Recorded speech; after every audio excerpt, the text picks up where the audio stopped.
बिस्मिल्लाहिर्रहमानिर्रहीम। हक है अल्लाह, सच है वल्लाह। हक है अल्लाह, सच है वल्लाह।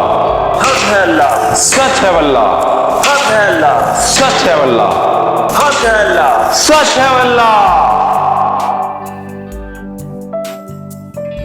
दमीर भाई, जिक्र अल्लाह का हो तो लोहा भी मोम बन जाता है। ठीक कहा तुमने।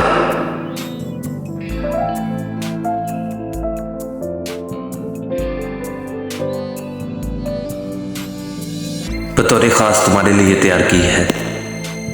क्या बात है, कहर बन के टूटेगी ये दुश्मनों पर। ये तुम जैसे बहादुरों के हाथ में मजलूमों का दिफा करेगी। सदा फतहमंद रहो इंशाअल्लाह।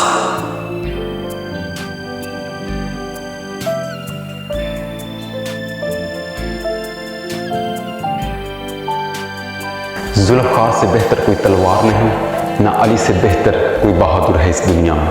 उनकी बहादुरी का यकीनन कोई मुकाबला नहीं। ये जुल्म के खिलाफ उठेगी हमेशा। खैरियत तो है, तुम्हारे जांबाज इतने बेताब क्यों हैं? शिकार का इरादा है, सबूसे की तैयारी है। शिकार तो एक बहाना है जंगजुओं को जिंदा रखने के लिए। अर्तुगरुल, अर्तुगरुल, किधर? शिकार पे जा रहा हूं भाई।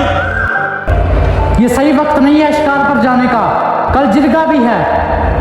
आपको लगता है ये बात भूल जाऊंगा मैं? चलो ठीक है, मगर दूर ना जाना और ज्यादा देर ना लगाना, समझे?